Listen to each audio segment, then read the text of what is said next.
Hello friends, welcome back to our channel Chotas kitchen. ఈరోజు చోటాసా కిచెన్లో కర్రీ వచ్చేసి పూరీ కాంబినేషన్లో పూరీ కర్రీ, పొటాటో కర్రీ చాలా ఈజీగా చూపిస్తున్నాను. ముందుగా ఒక ప్యాన్ పెట్టుకుని అందులో ఆయిల్ వేసుకోవాలి.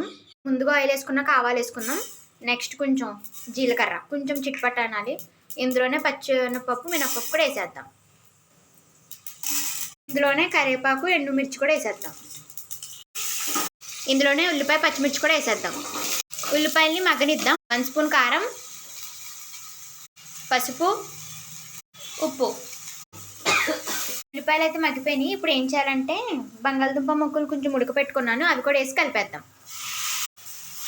1 గ్లాస్ ఆఫ్ వాటర్ వేసుకుందాం. ఒక 5 మినిట్స్ వదిలేద్దాం. చూడండి, మంచిగా ఉడికిపోయింది కదా అంతా అని. ఆల్రెడీ బాయిల్డ్ పొటాటో వేసేసాం కాబట్టి ఫాస్ట్గా అయిపోద్ది. ఇప్పుడు ఇందులోకి ఏం చేయాలంటే ఒక 4 టీ స్పూన్స్ ఆఫ్ శనగపిండి కొంచెం వాటర్లో కలుపుకొని ఇలా వేసేసుకోవాలి. కర్రీ కొంచెం ఇది ఇప్పుడు ఉడకాలి బాగా.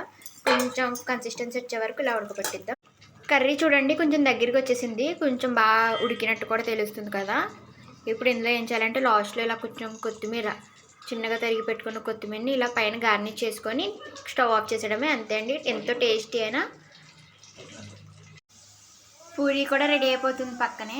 ఇంకోసారి ఇంకో వీడియోలో చూపిస్తే ఎలా కలపాలి ఏంటి అనేది. ఎంతో టేస్టీ అయిన పూరీ ఇంకా పూరీ కర్రీ రెడీ అయిపోయింది. మీరందరూ ఒకసారి ట్రై చేయండి ఇలాగా.